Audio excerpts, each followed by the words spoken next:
who knows the most about, or All at right. least it comes across that you know what you're talking about in terms of like a lot of them might, like you're saying, like with the holy frog thing, like he does kind of like touch on a couple of topics here and there kind of thing, but he's not explaining the full kind of like explanation behind it. It's just, I tested this, it seems to work the best, so this is the best. Whereas you'd be like, this item's good because it's high in armor's good because it reduces the physical damage, stuff like that. I think in the second one, I think I should focus more on asking the questions, because I think I talked a bit too much in the first one. But like one question I'd love to ask you is, what do you think is the toughest fight for a paladin, in terms of like a raid boss mechanic or just a fight in general? Okay, knockback bosses. Those who does knockbacks, and of course it is in a common sense that down swap fights are toughest, Mm-hmm. because you need to focus a lot on them. Doesn't mean that you cannot, you can actually, because there are ways to do it. Blizzard scripted it in all those fights very wisely, mainly because the three drakes, for example, in Black Air, they Mm-hmm. have ability which is called wing buffet, and if deadly boss mode is working properly and it is showing the timing when the wing buffet should be done by the boss, you just get a taunt from the off tank, he's eating the wing buffet, and then the boss return back to you again. Mm-hmm. And one of the big issues in the private servers about wing buffet, which is not always happening, it is once each 40 seconds or something like this. I don't know exact time, but you can find it out on the Wowpedia, Wikipedia, or anything. Uh, One issue in the private servers was that wing buffet was wiping 100% of your threat there. Wow. Unlike private servers in the classic, it will be somewhere between 25 or 30%, something like that. Mm. And I think like that wing buffet is kind of like traditionally a dragonkin ability. Like any dragon seems to have this. Like Anixia, I think, has the same kind of. I don't know if it's called wing buffet, but it knocks you back and it reduces threat Yeah, the basically. knockback Onyxia have the knockback, but the three dragons have wing buffet. Those are two Mm. abilities who are reducing the threat. So basically on the three dragons you need an off tank, even the warriors need an off tank, so it's the same story. So you need an off tank, doesn't matter if it's a fury warrior or a feral druid or anything, just to taunt when the wing buffet needs to happen. You just move a little further away from him, he eat the wing buffet, and then the boss automatically turn back to you because his aggro is wiped. The aggro he adopted from you is getting ripped, and you keep your current aggro, so that means the boss goes straight to the target who was on the top before, and it is you basically. So he's coming back to you, the dragon, again. In that case, you even as a paladin tank you can do that boss. All those bosses you see in the game have abilities and ways how to do it as a protection paladin main tank.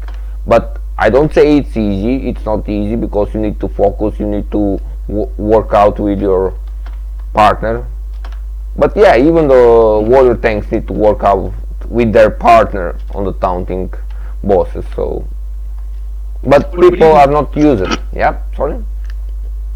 even in that case, you could say that it's not even that the main tank needs to have a taunt. It's more so the off tank would need a taunt. And if you were truly skilled, if you were a skilled enough guild, let's say, and you had that coordination, you could even just say to whoever's the top, whoever's like kind of highest on, let's say, the warriors or the if you had feral druids either, whoever's like the top on DPS, just taunt before the switch. They'll get knocked back, reduce the threat, and it goes automatically back to you. Exactly. Exactly. Yeah. Exactly. That is the best thing. Like the second top DPS, the warrior fury, basically, if he's having a lot of threats and he needs to reduce that threat, he Yeah, just it's almost like taunts. you swap like a boss mechanic for kind of like a power up or a boost, because you could even say like just go ham on the DPS, because it's like it'll just knock your threat back down anyway. Yeah. Oh, Celtics, there is no sound, mate? Can you hear me? Can you hear me again? Celtics? I think some... Oh, okay, it's all good. Thanks. Some guy was telling that there was no sound on the stream first, but yeah. Okay. So basically that's really even more efficient when you have your top DPS reduce threat by 25% in that scenario, as you said. There are many ways to do those boss fights, and you know it's much easier if the second tank off tank is soaking those wing buffets from you. So basically all the people who have issues tanking those dragons are having issues because the damage dealers are over aggroing the main tank, because the main tank is soaking the wing buffets, and then the off tank go out there and taunt it from the damage dealers, basically, not from the tank. Like, it basically removes the whole, like, it removes the whole mechanic. Like, you basically say to the off tank, this is a mechanic we don't want to deal with, you just make sure you're soaking each one of these. Yeah, exactly. But in a raid you have like 3 or 4 tanks, so you can have 2 tanks fighting who is going to succeed with the taunt from you, because the taunt, as you said, can resist. And if 2 tanks are trying like 2 times, they can come like 10 seconds before, just get to the boss, try to taunt, whoever get it, go to your spot, the boss is doing the wing buffet, and the boss is turning back to you again. That's so easy. Like, because like I said, like, this is, like, we were kind of talking about, like, an off tank and tank, that's the duo tank, and realistically in a raid you'll have, like, it'd be worthwhile to have, let's say, a third tank, because a double taunt is practically impossible kind of thing. The reason why I asked you that question is I was hoping you were going to say the 4 horsemen in Max. So I just wanted to kind of lead into, like, kind of you explaining, because, like, that's one thing that I've always found is if you can show that you can tank the 4 horsemen as a protection paladin, yeah, arguably one of the hardest fights in the game. Alright, that's the hardest for protection paladin. Yeah, that is true, but doesn't mean it's not doable. So how would you approach that fight, let's say? Alright, basically in that fight, which rarely someone mentioned, is that each time the meteor fall, I have explained it on my my first podcast on my own, I self-interview it. Basically each of those horses are doing a debuffs, and when that debuff land, the first debuff, which is land, it reduces the tank threat by 50%. Oof. The second debuff reduced by 25%, and so on and so on. But actually, even with that reduction, you're still making a threat. So what you can do as a protection paladin in that fight, you can use this as advantage. Alright? Basically, one of the horses you can tank. It is hardest fight, I don't say no, but one of the horses you can tank. Easiest one is the holy, the one who is doing a holy damage or the shadow damage. So you just avoid the shadow holes, or the holy damage is sometimes doing his holy ability, and it is healable. Basically that horse is not using his holy abilities when the debuff comes, so you can make it through. So basically you can survive up to, let's say, 7 or 8 debuffs with some special consume, special buffs and stuff. You're specifically set out to increase max HP that fight. Yeah, exactly. You need a max HP. But at the beginning you don't even need to go 8. You just go out there and go up to 6. And then what's happened? Warrior tank come toward you, taunt it off you. After the debuff, straight after the debuff, he come to you, he taunt from you. Immediately you run away from the mob, and then he is doing the same, but he has to go up to 8 debuffs. As a warrior tank, you can shield wall and so on, which makes you Well, easier to supposedly warriors survive. are the best Hmm? things. So like a warrior should be able to survive 8 stacks. Yeah, yeah, much Without easier much. than you even, because in the 8 debuffs he can use a shield wall to survive that easy, or Well, yeah, he can like yeah. and like the general kind of like consensus is that the warriors are the best tanks. They can survive the best. So if you can survive 6, a warrior, there should be no doubt a warrior can survive. Yeah, and basically after the 8 debuff, or the 7, let's say, at the 7 debuff he stopped doing threat. He should not do many threat. Like when he get the horse from you, he's not doing a lot of threat. He's just doing slight Auto attack. threat to be more than you by a bit. But he has to stop at 6 or 7, so he's not going to continue doing threat, and the debuffs are going to wipe his threat enough to be under you. And when he's surviving the last debuff, the 8th one, he should be under you on the threat from the debuff, and the horse is just basically coming back for you. That's a simple thing. So you don't even need a taunt to get the boss back toward you again. He's getting the 8 debuff, the horse running back for you, you go to the position without a taunt, without needing to use even any taunt, and just take it over. When the warrior survive 8 debuffs, basically it's like 2 or 3 seconds more than the debuff refreshing. Like your debuff will go if you tank it up to 8. This is the hardest, because you have to go up to 8 debuffs. Otherwise, with a warrior and druids tanks, you can go 3 to 4 stacks and receive much lesser damage. But as a paladin, the second time you go out there and get like 8 debuffs until the warrior refresh, you basically get the shield from the priest, and It'll be max heals on yeah, you. yeah, especially that. And even if you die the second time, that will be like more than 2 minutes, more than 3 minutes already. More than 2 minutes, and basically for sure you have any horse dead. In that case you have 2 more tanks free. They can be a backup in that case. Exactly, and because the way taunt works, there's no issue with the taunt, with the warrior having to build aggro. It's essentially, it's interesting you describe the fight in that way, because like the one thing that I find kind of, like you're saying, kind of like almost as an advantage for the paladin is the paladin can decide like who has aggro. Very like they have that one kind of like that one time where they can say I'm forcing aggro onto you, and the warrior doesn't really have that ability to say I'm passing aggro. The way basically what I'm getting at is the way the bubbles work, especially blessing, protection, and divine shield. It doesn't wipe aggro.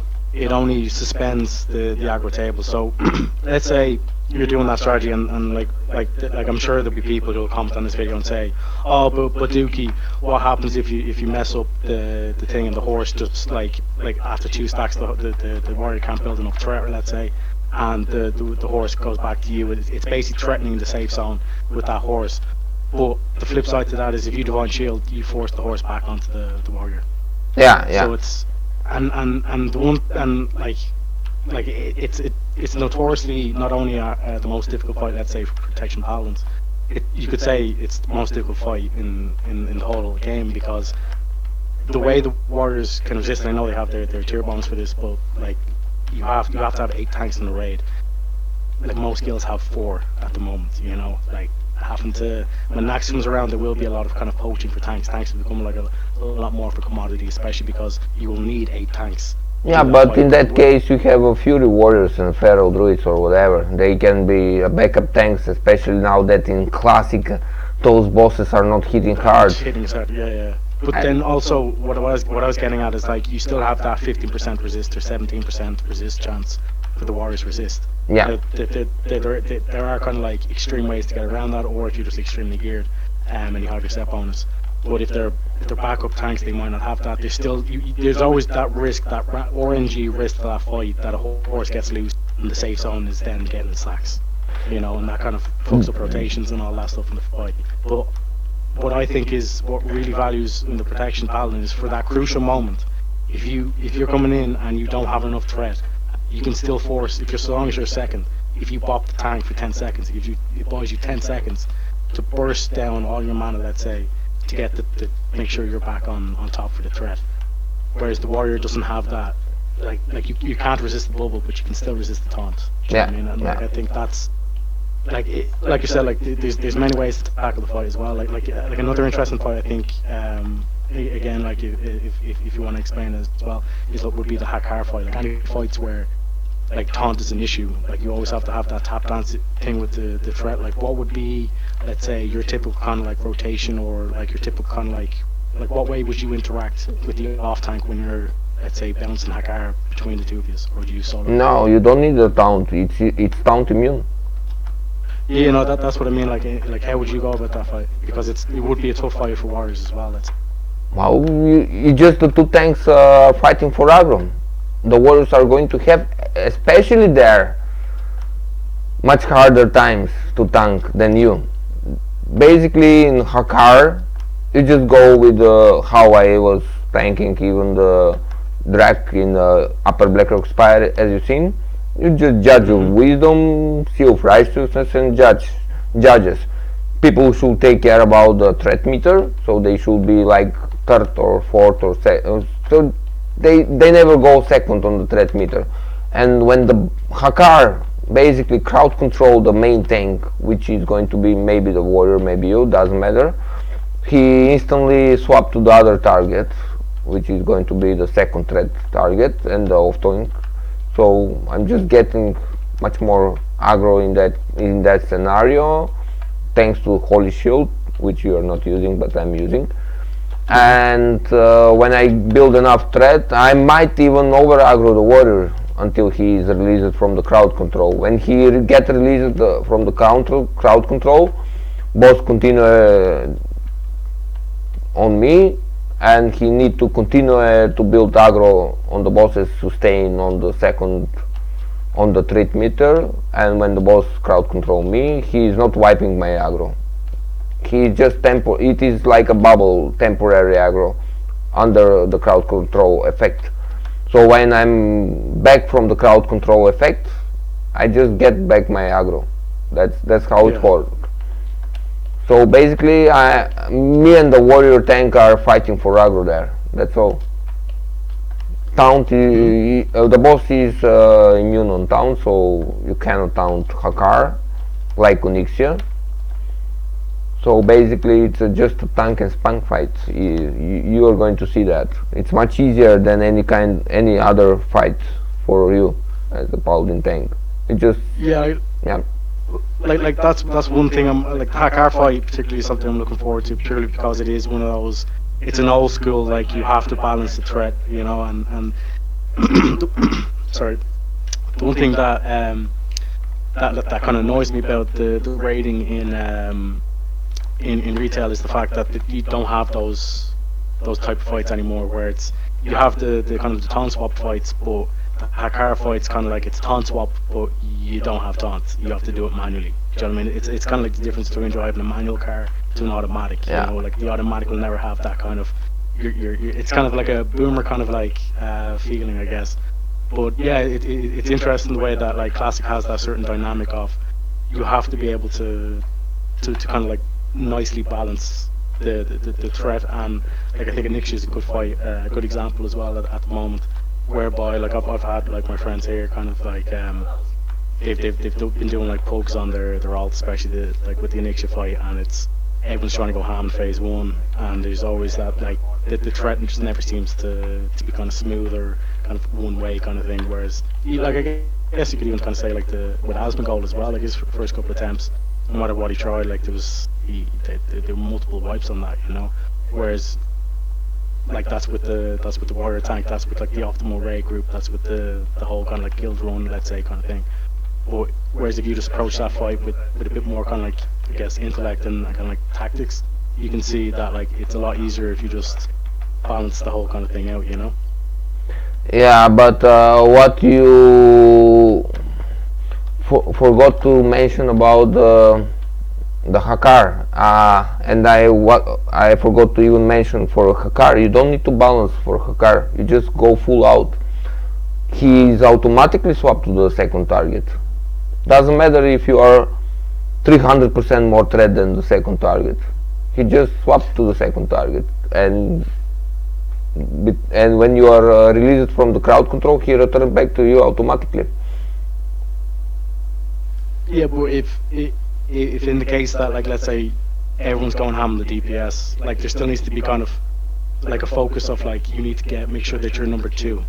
Yeah, as a damage dealer, they need to take care about the threat meter, which is normal in the vanilla raiding, but a lot of people are today don't care about it because Vault and Core don't have such sort of mechanic, but they are going to care when they go to Zoe group anyway. Oh, definitely. I believe that's where the men are separated from the boys. But you know, when you mentioned the four horsemen, back in the day, because a lot of people doesn't even mention that, but back in the days in Nax for four horsemen, warriors were forced to use spell hit gear in order to do more taunts. They were all getting that spell hit gear. Otherwise, there was no way for them to finish that fight easy. Yeah, because like when you like, I know 15% seems like a low chance to miss or whatever, but when you're talking about something as like as crucial as that, where you have to have a safe zone and like positioning is key on that fight. If you like if you 15%, the amount of taunts that will have to happen. Do you know what I mean? On each switch, let's say if you're doing let's say four stacks, if you want to play it safe, let's say you're switching every 4 stacks, that's 4 taunts. So like, what's that? If you're doing, I don't know what the seconds is in that, but if you're doing let's say a taunt swap every 30 seconds, and it's gonna last let's say 3 minutes, you know, that's what 6. Sorry. Yeah, 6 times the 4 is 24 taunts. 15% of that, you're saying that at least what 3 taunts are going to be resisted. So there's going to be like your odds are not good going into that unless you have. I think there's a trinket that warriors can get. It's like a green trinket that increases spell hit by like 10% or 15% for 10 seconds, and they just pop that if they don't have the tier set. I think that's how they alleviate that. But yeah, it is kind of like one of the fights that I really want to get to. Especially kind of like with the guild that I'm in and all that, because like I said, it's probably one of the toughest tests, and everybody has to be focused because it's very kind of like intensive, you know. But I think like the fact that you've done it on private servers with the increased difficulty means that like by the time you get there, it's a lot more kind of straightforward, you know. Yeah, that's true. But the warriors had a lot of advantage in the private servers. Their abilities was scaling much higher than in class league, and they were generating shit tons of rage out there, and with even one swing they could get full amount of rage generation, and the taunt was not resisting like here. You rarely seen taunt resist there. Here you do. Like that's one reason why I kind of like I'm giving this Holy Shock build a kind of a go, is because if the warriors are accepting a 16 or 17% chance to resist their taunt, which is what they deem as a key rating ability, then Holy Shock is kind of, if it is the hit, it's going to do so much on the crit, like especially with like the on-use trinket, the spell power trinket, you could do so much damage with that, like on hit, that it'd almost be kind of like such a huge aggro gain that it's almost like a taunt kind of thing, you know? Yeah, but even Leon Hand is doing a lot of threat if you're using Righteous Fury, you know that? True. Yeah, like it's basically like 2k threat if you're no more. If you're kind of let's say 6k health rated, or with last 7k health, that could be 3 or 4k Yeah. threat on a single target, you know. And another sorry, and another thing where I never mentioned about the four horsemen, you don't need the defense gear there. You Mm. can easily survive those physical hits because they are very weak and soft. Basically, the main issue in that fight is the debuffs. So you basically go full stamina gear, and you can heal yourself. You don't even have to fight on the with the horse. You just have a righteous fury on you, have a heal gear, or maybe even heal spec, and solo tank it the horse. Yeah. But you are not Like, going to do a lot of damage, a lot of threats, unlike a prot, if you are a prot spec. So you can choose.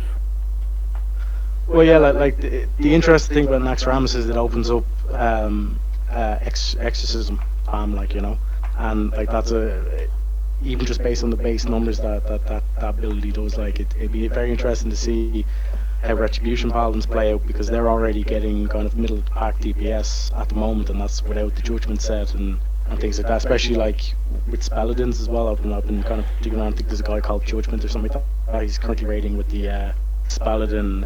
It's kind of basically, I think their best assault's kind of like the tier 2 with a shitload of spell power stacking and a it's like the two-handed mace that drops from Nomicon, the manual crowd pummeler, and it's doing kind of middle of the pack DPS. Once they get to Naxxramas with the exorcism, that'd be a huge DPS increase for them, obviously. But another thing as well for that kind of comes in handy with the Protection Paladin, because you'd have like exorcism to stack upon Holy Shield as well. So Yeah. you'd basically have the Holy Shock that I have now, Yeah. maybe a little bit better. You know, Even so better, it's even like, better, exactly. and I think like Naxxramas is often like overlooked for a raid, because that's where the most of the best like gear in the game is. So like ideally, like in terms of like prop paladin being viable, it's like the more and more, the later and later we get into to classic WoW, the more and more viable the protection paladin becomes, especially when guilds want to, they need kind of more people to tank, let's say, the four horsemen fight. They don't even ask maybe a couple of holy paladins to put on a shitload of stamina gear and then go in, like, you know. Yeah. Especially that the last boss Kel'Thuzad is immune on taunts, and he reset the aggro sometime when he's doing the crowd control. And in that scenario, you're going to see a lot of issues, and unless you're spamming your greater blessings, all the tanks are going to be a circus there. Circus. And yeah, there are, honestly, this is just a person, I'm a lot of skeptical about the Paladins, because I know the Reds can do much more on if they are using properly their two-handers and so on. It's a kind of unique gearing up, but that's for another topic, not for today. We can talk about it another time. Yeah, of course. Okay. Another question I want to ask then is like, what would you kind of, is there any kind of tips or tricks, kind of like hidden things that you kind of seen in terms of kind of playstyle and another thing related to gearing, that you'd want to kind of like talk about? About prot or ret? Prot. Prot. Okay. Basically, sometimes people are talking about the solo farming, and I see a lot of prot paladins are telling them, okay, get this return damage gear, get that return damage gear, so you can farm very easy out there and so on. But my view about solo farming AoE mobs is that just get your best tanking defense gear, so you can survive a lot of mobs on you. You just pull all of them, and Seal and Judgment of Wisdom, max rank spamming Consecration, you never go home, and Consecration is going to do so much higher damage compared to those items who are doing return damage. And you're not going to lose durability like the reflective shield and so on. And you don't rely on the blocks for a Consecration in order to do return damage. On top of that, you can still have Sanctuary and Retribution Hour and Thorns. So for farming, for gold farming solo, you don't need that return damage. This is just me compared to the others who are saying that you need to use this item, that item, because you're not going to receive any kind of damage if you're with a strong tanking gear, and you can pull a lot of mobs without having any issues. And realistically, like Consecration, Retribution, Aura, and Blessing of Sanctuary should be, as well as Holy Shield, should be more than enough, return damage for kind of like big pack mobs anyway, That's what I used to always do. Just go out there in a Fellwood, pull all of the demons on you, spam Consecration, Seal and Judgment, Wisdom, and maybe even use a bubble when you pull everything, and Holy Wrath. So you don't get interrupted, you don't receive any damage. Holy Wrath is killing all of them, and even on top of that is just Consecration. They are almost dead. In that scenario, for soloing, it's so much easier. And about the tricks in the raids, well, there are many. As I said, I have a lot of stuffs about the raiding bosses. I know a lot of stuffs, and I can explain. I just need people to ask me, because I have to go over every single boss, every single mob to just explain. So if people need to know about anything, they can feel free to ask, and I can answer every single thing, how it works and what kind of tricks you can do it to make that even easier. Like I heard about some people doing Tareyak Valley, and as the paladins they just pull the two mobs and jumping down to the rivers. Meanwhile people are just killing the boss on the Tareyak Valley while the mobs are running toward those people. They're not resetting their aggro. And with bubble you can jump a lot higher, and until those mobs reach you, the boss is obviously dead in the Tareyak Valley. You're basically just from taking them out of the equation. And because you have the bubble, you don't basically kill yourself as soon as you fall. Yeah, exactly. There's one thing that I've been wondering, or one thing that I've kind of noticed especially, is lifesteal effects seem to have 100% scaling with spell power. So, The enchant or the items? see, that's the thing. The lifesteal enchant doesn't work, but anything that has like the equip, like the Skullflame Shield or the Ashbringer, like those lifesteal effects seem, the fact that they're like permanent effects on the weapon or the shield, they seem to scale with the spell power. So like the one thing that I was kind of wondering is, particularly about the Skullflame Shield, is would that not make that best in slot if you're going kind of like, let's say your threat, let's say you're like you don't get Thunder Fury and you're going for, let's say, a Wraith Blade. Would that not make Skullflame Shield all the more better? Well, for threat, yeah, but I'd rather go for a defense gear to survive and make things easier in the raid. As I mentioned, threat is not an issue if you know how to play, but if you want more threat, then Skullflame Shield, sure, no problem. Because like the one thing that I'm kind of going to end up doing is like probably like going for like the Ashburner, because for PvP especially, I'd like to see if I can stack as much spell power as possible and get one of those on procs, because obviously like if you're rocking around with 600 or 700, that's with one proc of the lifesteal, it's 800 damage, 800 heal kind of thing, and you're basically turns the fight on its head kind of thing. It is one thing that I was wondering, especially like as an off tank, like when you're, let's say, like the tank and spank fights where it's just main tank required kind of thing, like especially for warriors, what they like to do is they like to focus on more damage sides, like what they can do and like push the damage for what build they're doing and stuff like that. And maybe others kind of just do, like, they just swing the nightfall or whatever. Well, what way would you, or have you ever been thinking about kind of trying to maximize damage or anything like that with the kind of the prop build, like with spell power? Like, what way would you kind of, like, what I'm asking basically is, would you kind of consider stacking a load of spell power for a threat set, let's say, if you just want to burn down a boss as quick as possible? Depends on which boss. So let's say Golem, let's say. Like let's say there's an off-tank paladin. For Golem, wow, honestly, Golem should be you as a main tank. No, let's say me and you in a raid, and we're going in, and we're coming to Golem right now. You're main tank in Golem, let's say, and I'm going in and is trying to maximize my DPS.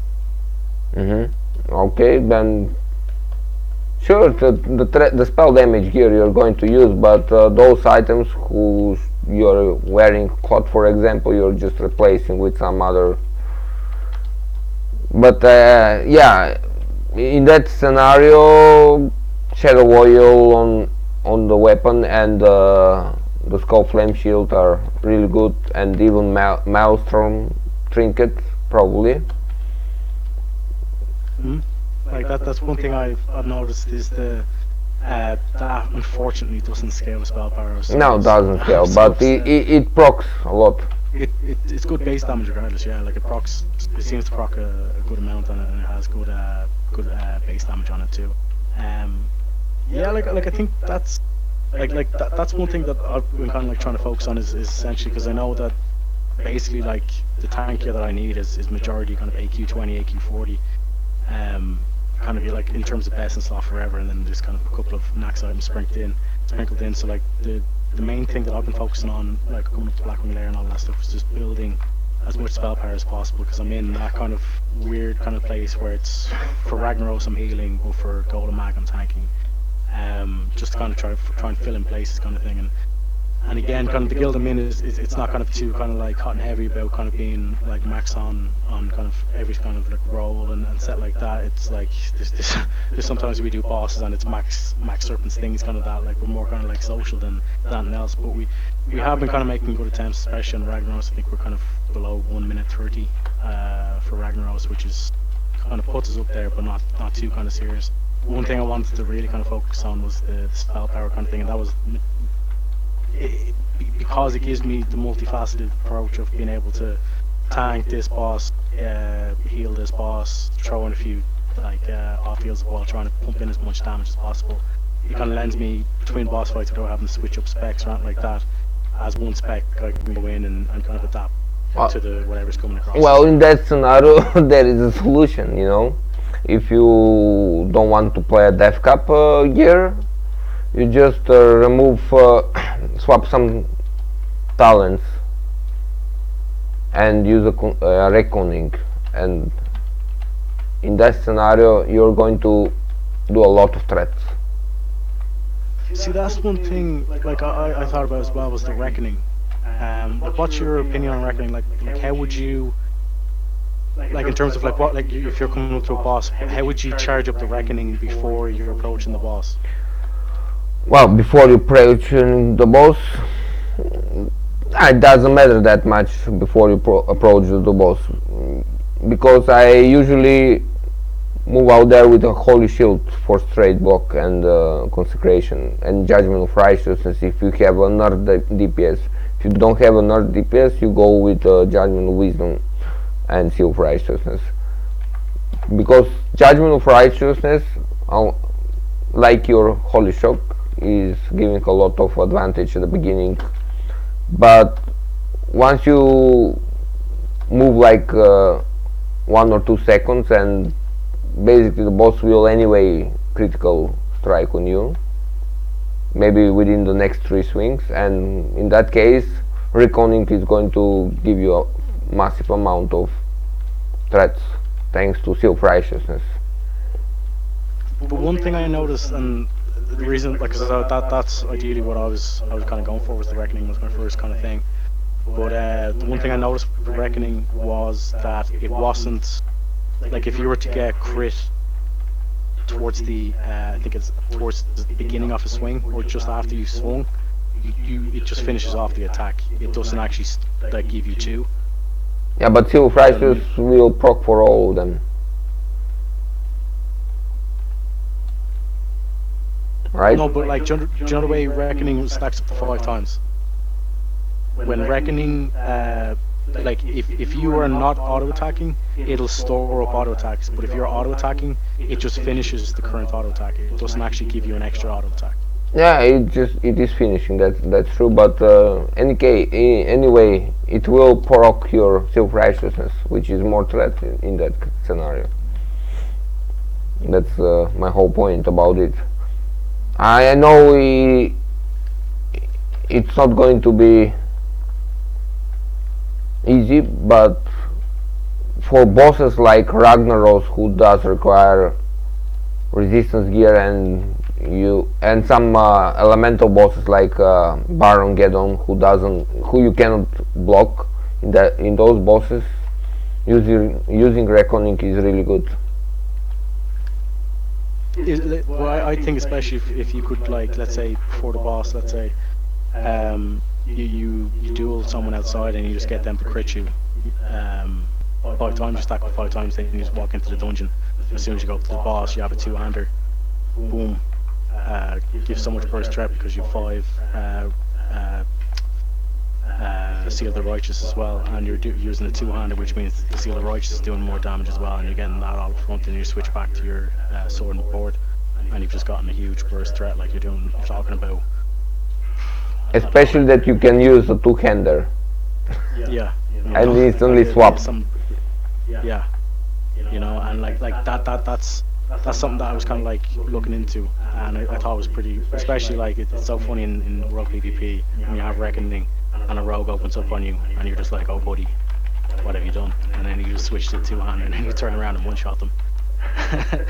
Yeah, that's how it goes.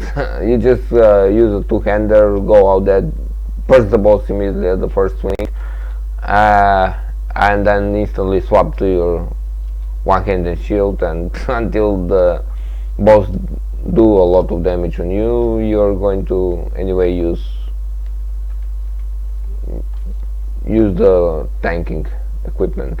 So only the first swing you are sacrificing to risk to not get hurt when you're using the 2-hander to swing that Reckoning to burst out.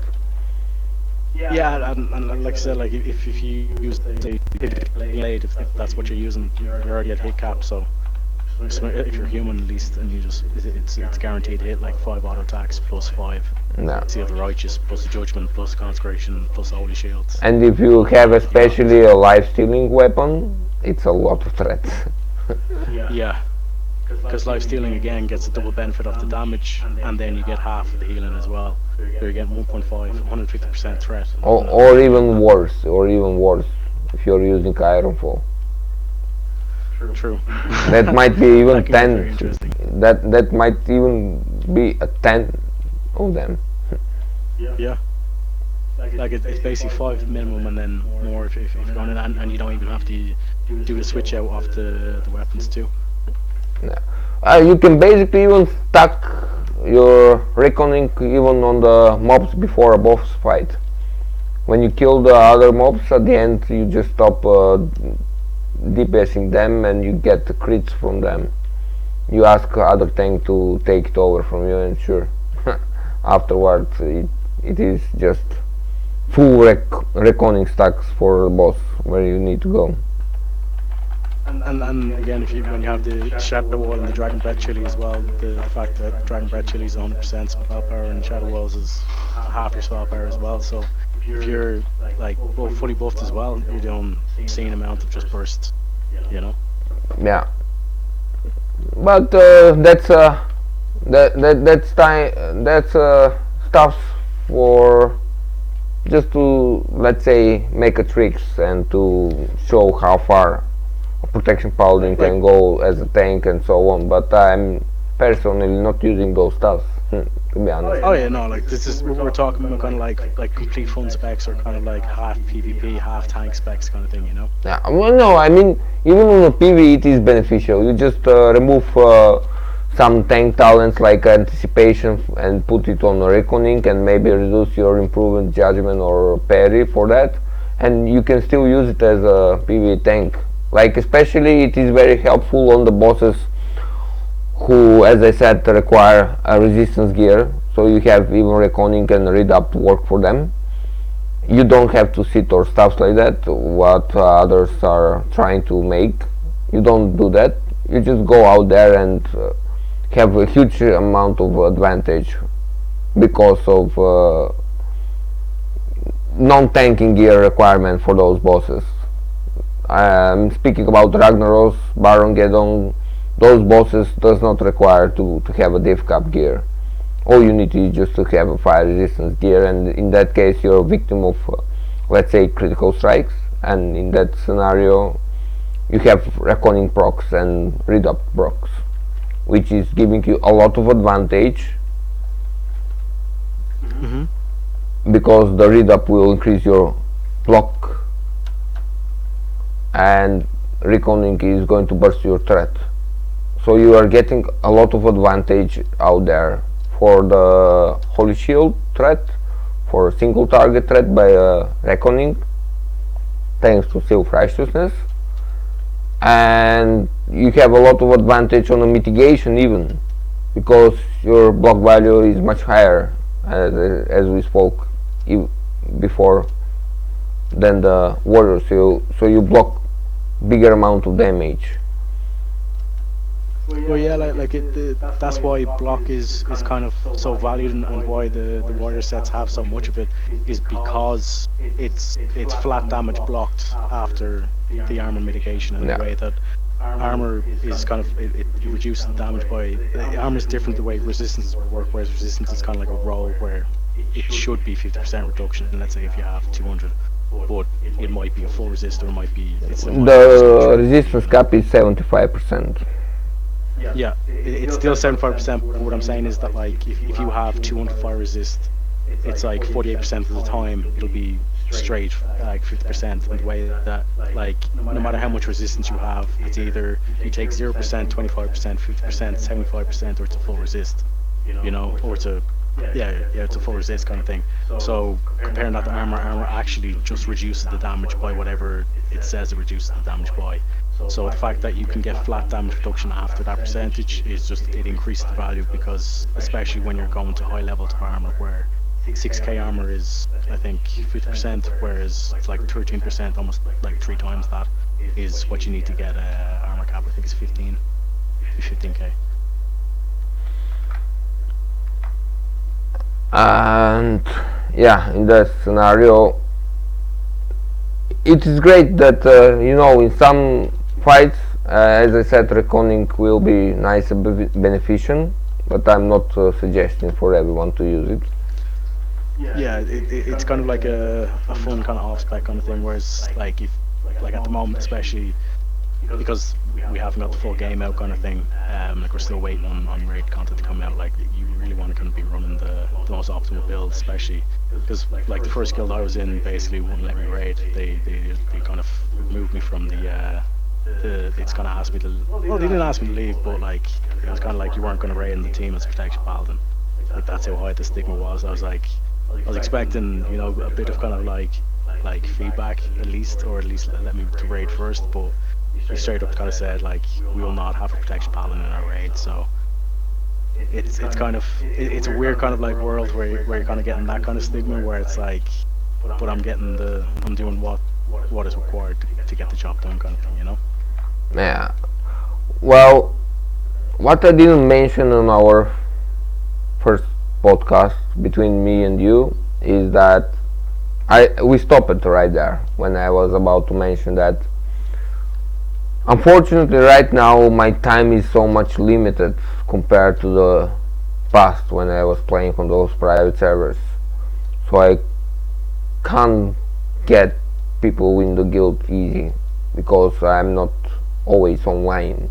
I'm online for the raid times and so on, but that's like 3 or 4 hours a day, but it's not enough to get enough people for the guild in order to make it as a right guild, especially that if you are alone trying hard, it's very hard to get those people in. That's why right now I'm slacking a bit with the raids and stuff, unlike other streamers who can do it because they have time to do it, and they have time to make a guild even and to raid.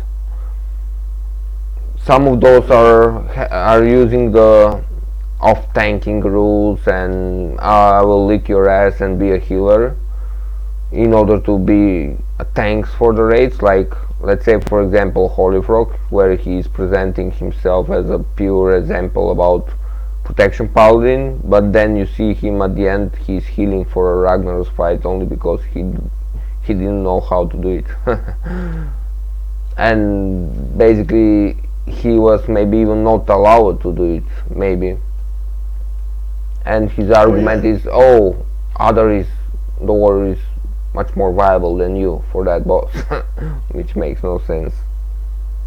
Well, yeah, and that kind of goes back to the main point, like you were saying. I think when you first kind of started speaking, was that like every single fight was designed with a paladin tank in mind. You know, so every single fight can be done by a protection paladin.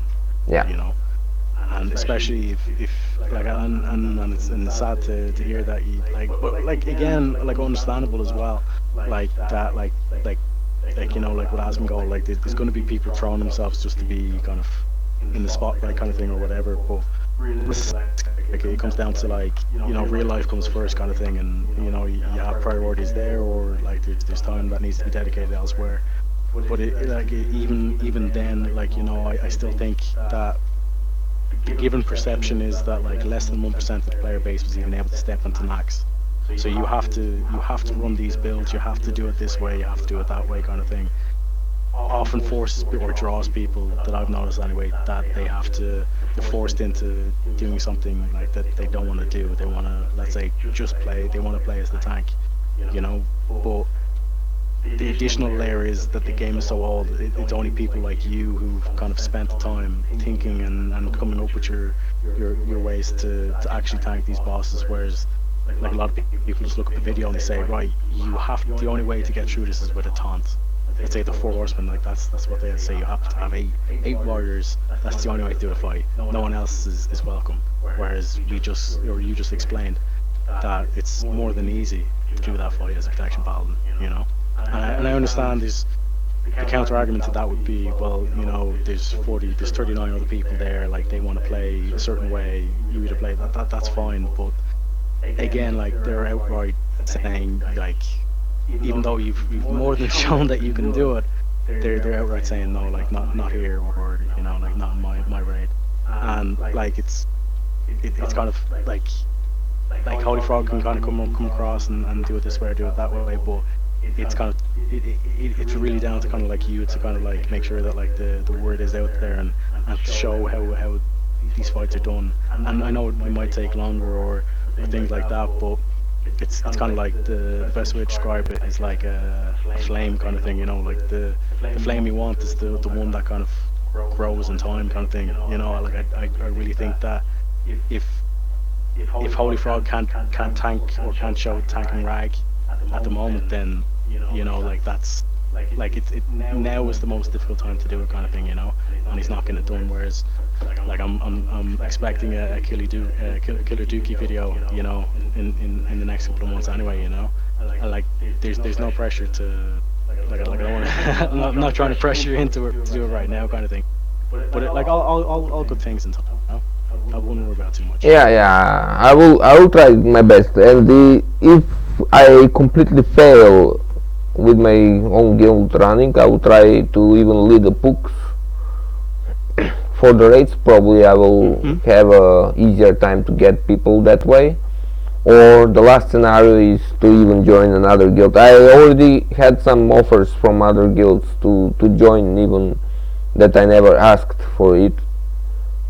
They just came out from nowhere, asking me to join their raiding guilds and so on, because I don't like to betray my friends, and the whole idea about my own guild running was not just for me to tank as a protection paladin, but to give an opportunity to other hybrids classes and specs to join it. Even like back in the days when we ran to the private servers, when everyone was saying, oh, you cannot tank as a protection power, oh, you were bad on the protection power, oh, hybrids cannot ride. Exactly the same how the people are talking right now. They were always the same in the private servers. Until they see you, they refuse you. But when we began to run our own guild with my friends, we broke this. I personally first time broke this idea to have a guild where every single spec is going to be inside, like feral druid cats, feral druid tank, bear, balance druid, and so on, arcane mage, and all those hybrid specs, as people call it. And you know, those raids was much more easier than the purists who are using min-maxers, and even that we were just casuals. For example, Zoo group with the hybrids was run like AoE. Like I was running out there, especially when I get the Thunder Fury, it was so easy Zoo group to run through the mobs. You just run forward, and thanks to Silph Resistances, the Thunder Fury had a double chance to proc. If it is 25% proc rate, it will become 50% proc rate. So each second swing you get Thunder Fury proc. Thanks to Consecration and Thunder Fury procs, together with the Retribution Paladins, we just did very fast run in Zoo group, thanks to the AoE. But like that's the thing that I was alluding to earlier as well. Like the way a paladin can hold AoE threat is kind of weird. It's almost like you're a caster tank, because even with just doing the consecration and you get in the proc, and if they get slowed, like the one thing I found very handy in Scarlet Monastery is I could basically do it like at level 40. I can do it like the courtyard in 2 pulls, the upper courtyard in 1 pull, and then the church in 2 pulls, purely because I could stay away from the mobs while holding aggro if I had 3 frost mages, because they could just keep them crossing over for me to get distance, and then just keep them slowed as I'm just throwing down consecrations. Exactly what I'm doing. Have you ever seen my Skullmans run here in Classic? No, I've been fairly busy myself. Like I said, like there's been like I have my own company kind of thing, and like I said, like it's kind of a lot of my time is kind of going towards that. I'm kind of similar into your boat, where it's like I only really have time to raid. Like that's basically it. Like, you know, but it's something I really want to get to, because I've seen your notification there of your most recent video of your last podcast, and that's what reminded me of it. But it's definitely something I want to like view, because I have a particular way that I do the 6 rooms, where the last 6 rooms, sorry, where like I don't know if you've done the same thing, but basically run in with Bubble, Holy Wrath, and then run out of the room, try down the consecration. Then once they're gathered up and I have the mages slowing them, then I just jump down and take no damage. Yeah, Saltix was asking about how do you sustain on number 2 as a threat when you're off tank. You just basically Judge of Wisdom, Judge of Righteousness, meanwhile you are still of Righteousness, and spam your blessings at the same time. That's huge amount of threats as an off tank, where warriors cannot do that stuff. Yeah. But Like, good. you can see on my Classic Skullmans video, there was some flaws on my run, but because I was a little lesser gear.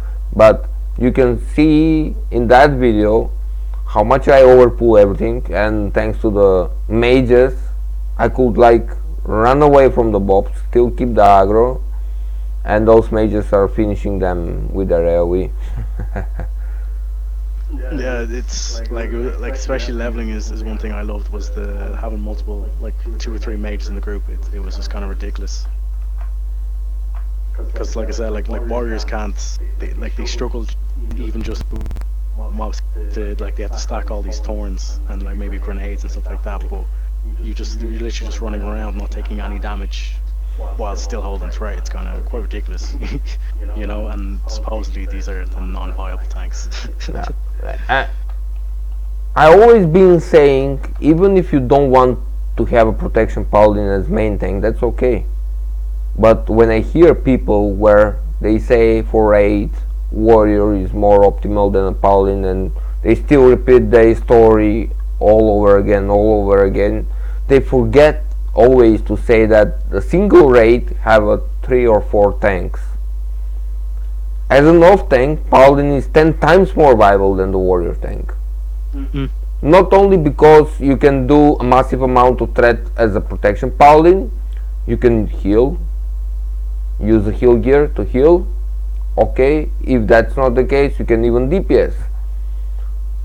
Exactly. And other thing as a protection paladin off tank is that you can even assist on a lot of stuff like Bob, like Lion Hands, like Blessing of Sacrifice to solve the damage from the main tank instead of healer to do that, and a lot of other things like Nightfall, proc up time, and so on. Like as an off tank, Paladin is much better than the warrior off tank. So much Way better. on time because of double proc chance. Yeah, and everything. Like even if you want the town swapping off tank, okay, let's say the third tank and the fourth tank are just useless if they are warriors. They do nothing. They just do what? Because another thing as a guild is that you want to make sure that each time you're parsing, you're gearing up as much people as possible. And obviously, you rank those people in like terms of, let's say, tanks, like warrior tanks, need the plate threat gear first because they need threat over DPS kind of thing. But if you have 4 warriors as your 4 tanks in a guild, you're not going to gear up your off tanks until your main tank is fully geared. Do you know what I mean? Unless you're going to gear the tanks differently based on different things like that. Whereas if you have a warrior, druid, and a paladin, and then whatever else as your 4th tank, you're at least gearing up 3 tanks at the same time for each parse. You know? Yeah. So the third tank is basically wasted slot if you're using a warrior tank. Exactly. He can do nothing besides killing the third mob. But if you are having a paladin tank in the third spot, you can have everything as a backup. Healer, tank, DPS, tricks and tips and stuff like that, AoE tank and a lot of stuff you can be. Again, like there has been, like I said, there has been kind of like a negative stigma, and I want to call out Scarn for this because he's posting videos saying that warriors are the best AoE tanks, which makes no sense because anything that he's used in that video, namely engineering items and stuff from Ungoro Crater, you can just give that to the paladin, they can do the exact same thing. And then, like, again, with Retribution Aura, with Consecration, Holy Wrath of its undead mobs, you're getting double threat from that. Yeah. So, like, there has been kind of, like there's been a lot of kind of, like, red herrings or phallical arguments being made why paladins are not that good tanks when they're more than capable, especially if doing, like I said, the hardest fight in the game, if you want to call it the Headless Horseman, you know? Or 4 horsemen, sorry. Nah. But you know, if you have a paladin tank in the raid, and even if you have a druid tank in the raid, those bosses who can be done much easier with a paladin and druid tank are going to make it easier and more optimal for your raid. You know why? Because warriors, for example, for a guard fight cannot solo tank all those mobs and the boss at the same time. They are going to lose something. But as a paladin tank, you can solo tank the boss and all those mobs on you, which is making those fights so much easier and more optimal. So if you have a third tank, paladin tank for instance, you can even do that. Like, you have option for everything. Well, it really goes back to the saying, variety is the spice of life, you know? And especially, like, for example, Suppression Room and Blackwing Lair is a nightmare for a warrior tank. And even AQ40 Gauntlet. Exactly, that's another key example too. Any AoE is the the leveling process should determine it. The paladins are king for it. You know, like it literally becomes a joke. Like you're saying, you can AoE down, Zucker up if you have the right gear. You know. Yeah. Well, you know, my best and my favorite run that I had in a zoo group, I'm just pointing this one because it was really fun for me, just personally, and it also destroyed the stigma about the hybrids. I had a zoo group run with my guild where I was a tank, like one protection paladin. I had two retribution paladins in the group. I had two shadow priests in the raid. Okay, so I had one mage, one warlock, one hunter I had there, and from the pures I had like one rogue, and I was doing it with one feral druid. That one, you know, the run was so much fun and so much fast because basically you had a lot of heals out there thanks to vampiric embrace from the shadow priests. You had like all the melees receiving a lot of health, and the warlock, so the warlock could optimize his DPS thanks to the vampiric embrace. You have massive amount of AoE healing thanks to the shadow priest on top of the healers. You had judgment of light by the retribution paladins, and in case if they see you low HP, they could just pop some heal on you. So you basically was invincible out there. That run was like really hard someone to die.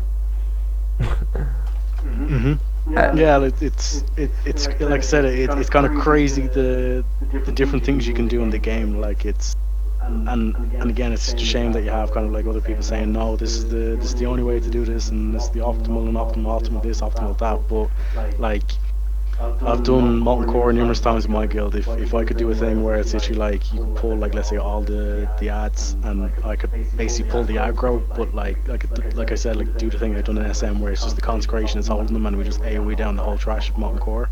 I think everyone would want that over having to manually go up to the mob, charge in, get the things in place, make sure that they don't hit the ad, the range TPS, all that kind of stuff, you know.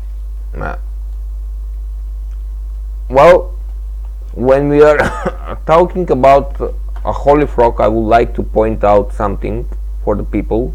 He have uploaded a molten core tanking video of him tanking molten core, but unfortunately the video was uploaded in a very fast speed, so basically people can't notice what he is even doing out there. They just see him tanking those bosses and those mobs, but they can't see what he is doing when he play as a protection paladin in a raid. But he obviously forget that YouTube have a option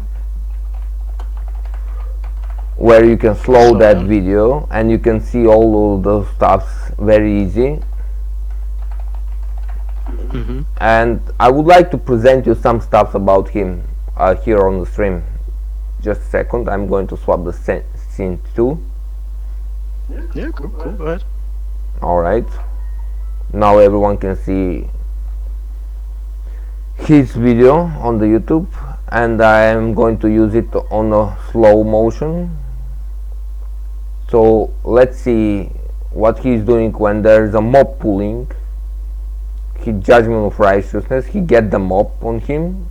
He instantly losing aggro from the warrior because he didn't even use holy shield, and when the mob was swinging him, he didn't get a lot of aggro from the block, and he was like straight with a seal of righteousness, so he relied on the consecrations only, and then he wasted mana, as everyone can see that.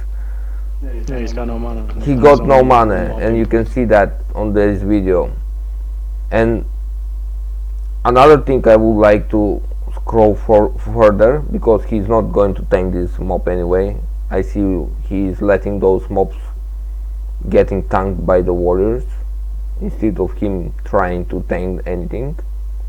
He right now uses Seal and Judgment of Wisdom, which means he's not going to make any threat with that. He's very low on threat by doing that in that scenario.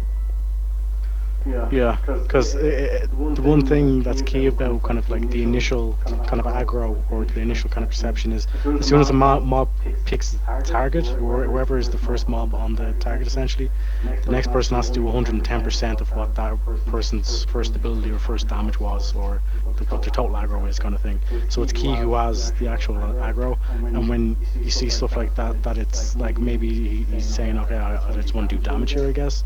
But if he has, like, obviously you can see the Flask Titans that he has on, so he's supposed to be a tank here, and it doesn't seem as though he has like the full kind of aggro down, you know, because like I said, he's out of mana now. He's using Consecration on 2 targets. Yeah, It doesn't really make a lot of sense. He just seems to be bursting down like a warrior is. and he's not even trying to tank those mobs. Like, if he tried to tank those mobs, I will understand. But he's just picking that mob with Consecration or something, and he's letting the warriors take it over from him. He's not even trying to tank those mobs, as you see. And if you are a tank in the raid who is not even to try tank something, then why you are in the raid? You should not be there even. Well, that's plain and simple kind of thing, you know. I guess that's rating 101. But it's like from his point of view, like even with these single target mobs, it makes no sense that he's throwing down Consecration, because if he's really trying to fight for the aggro, why not just do the blessing spell? Yeah. There is no point for throwing Consecration, as you said. Why he is doing it? He's just wasting his mana worthless. He can instead of doing that, he can keep his mana in case some mob has pull, and not wasting his mana like that. Or even just sit back and toss out a couple of heals or a couple of dispels, even, you know. Yeah. You see, there was a mob coming where the mob was aggroing, and he tried to consecrate in order to get that aggro, and suddenly that mob got banished. But what he could do instead, even I am sometimes making mistakes, okay, but he knew this, and he know that by spamming greater blessings is good way to threat.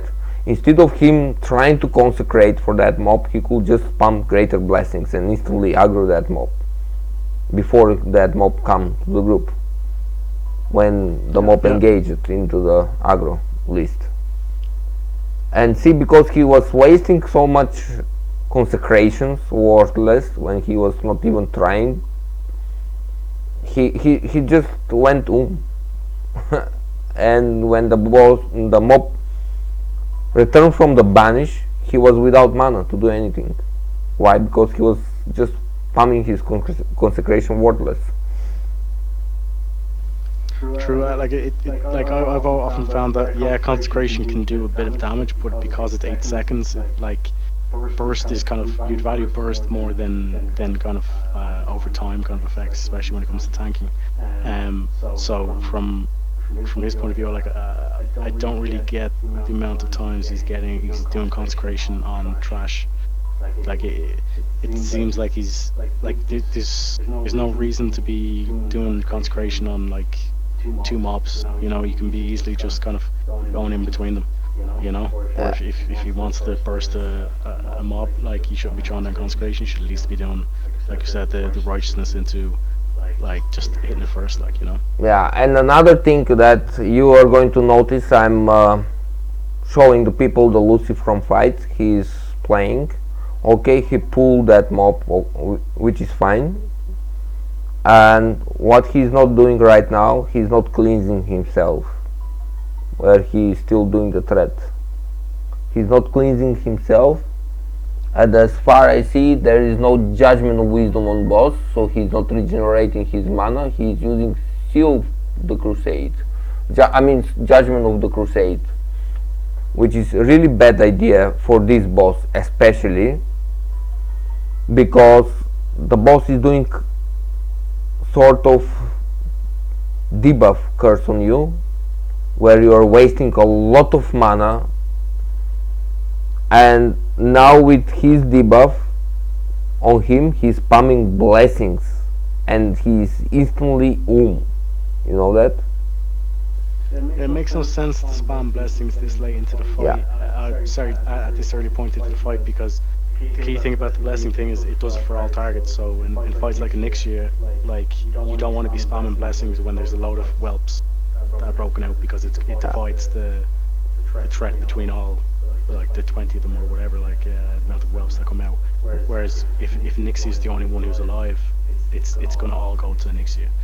Now's would be a good time to start spamming the blessings when the ads are dead, but he's out of mana. Yeah, but the problem with him right now is that the curse is increasing the amount of mana for your spells by 100%. And instead of waiting for mages to remove the curse from him, he's just wasting all that mana for nothing. He don't even know that he should not use that spells when he have the curse. And if the mage decurses him, he can feel free to spam without any issues. Or what is worse, he's just relying here on the greater blessing spams instead of focusing on the holy shield, so he's just wasting that mana like nothing.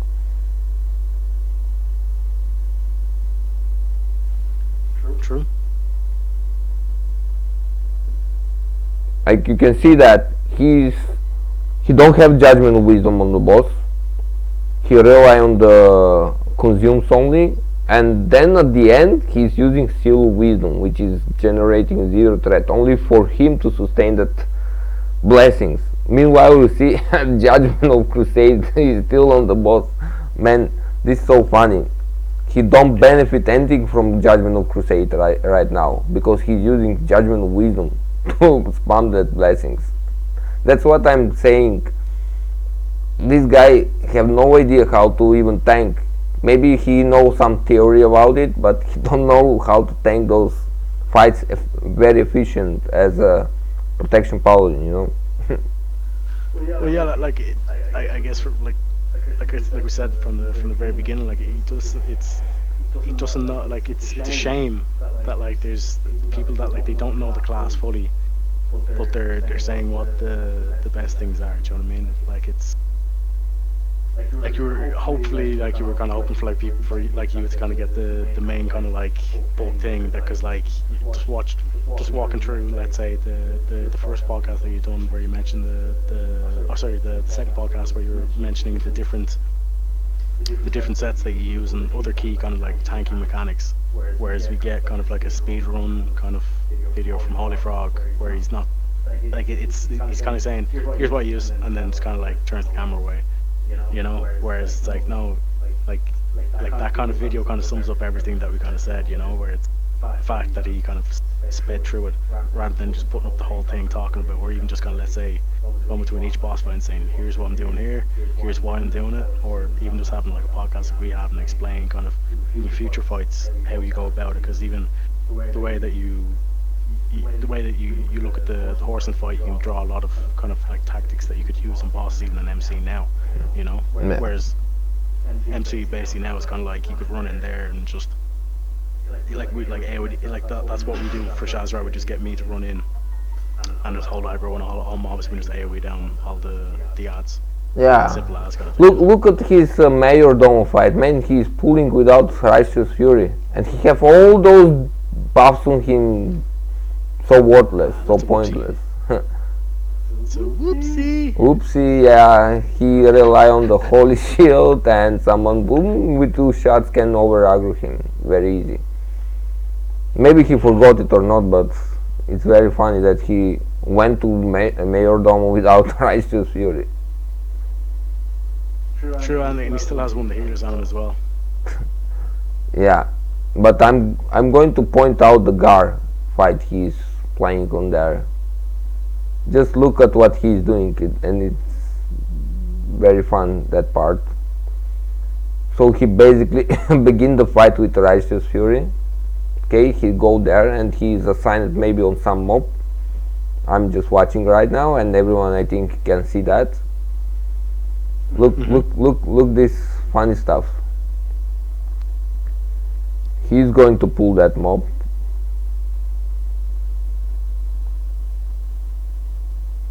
Maybe he will pull more than one, which is fine. Thanks to consecration, it's not always that easy. But if you want to solo pull, just he didn't even precast Holy Shield on the pull, man. That's very bad. If you don't precast Holy Shield, there is much bigger risk to not get block or your block to just go waste That's without aggro. that's like starting the Ragnar's fight and not popping a fire pot. Yeah. Do you know what I mean? Yeah. His theory is basically that if you use Holy Shield after the pull, you get some threat mate. If you miss your first block, it's a huge loss of threat, mate. It's a huge loss of threat. It's like I said, with even just like doing like not starting with it's equivalent to like not starting with, let's say, a Seal of the Righteous or a Judgment of the Righteous, you know, and comparing the threat levels that you'll always be behind Paladin who starts with a Judgment of the Righteous, you know. The like I guess like the Gar fight could be a tricky fight itself. Like I have a funny story for you with I think it was like my fourth Gar fight. I was feeling a bit too confident, and I was doing the bubble pull, and I ran in, forgot the bubble, or didn't get the bubble off in time, and essentially I died, and then I got the shout out for a battle res, and I was like, oh guys, please don't. And then they res me, and as soon as they res me, the druid was like right beside I'm standing where one of the ads was, and I came back with such little health and mana that when the ad blew up and knocked me back, it killed me again. So I basically got double death. So like it is a kind of like a fight where it like certain things that can not go your way, but like not starting out with Holy Shield like that. It should be instantly, like, as you're running in, you're like almost like a finger twitch, where you're tapping two buttons. Let's say like for me it was like the E button. I'd have E for the seal and then shift for the Holy Shield. So anytime I'm running in, I'm constantly just getting my seal and my shield on, and then going from there. Whereas if like you ran into the previous fight, the Major Domo fight, whatever, Righteous Fury. Yeah, and see this funny part about him doing on the Gar fight. He's basically he didn't begin even tanking this mob with Judgment of Wisdom on that mob. He's just using Seal of Righteousness. He already wasted his half mana, and without Seal of Righteousness, I mean, he lost Righteous Fury because of how the boss ability is to dispel your buff, and he's not aware of that. He don't care about that. He don't even know that such thing it is happening right now.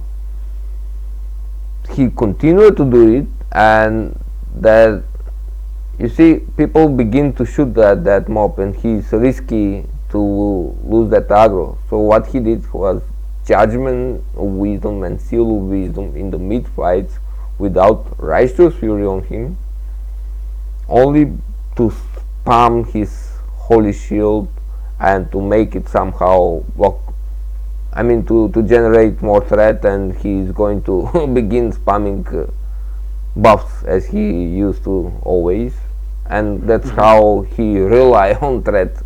But because he's not aware that there is no Righteous Fury, because the boss is dispelling the Righteous Fury right now, he is doing nothing. Like, he's going to lose if someone go out there and burst that mob from him.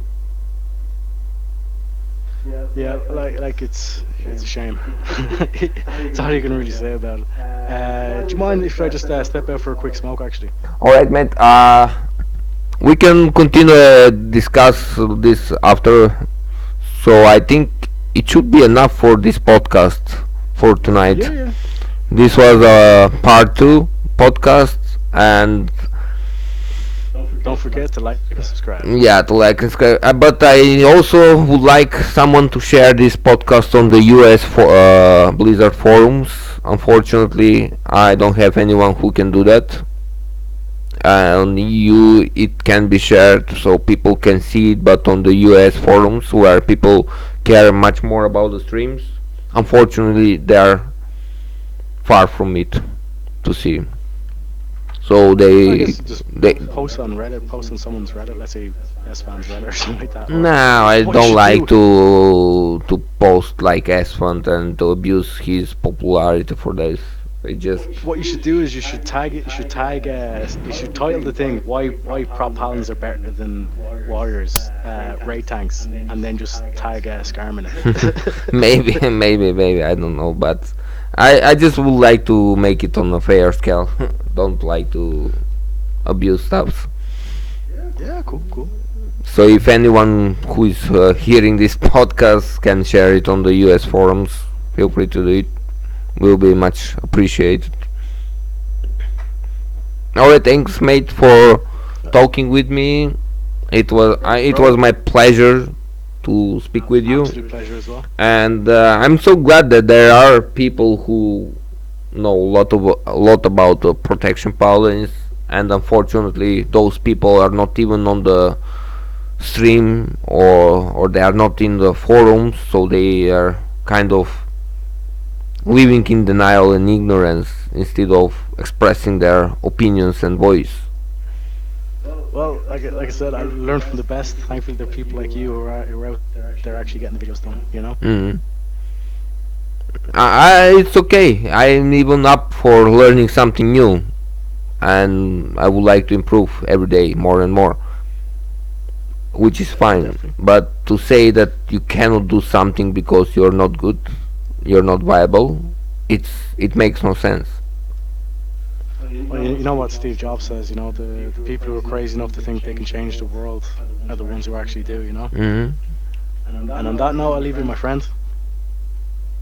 Take it easy, bro. Yeah. Good night, mate, and have a nice day. You too. Bye bye.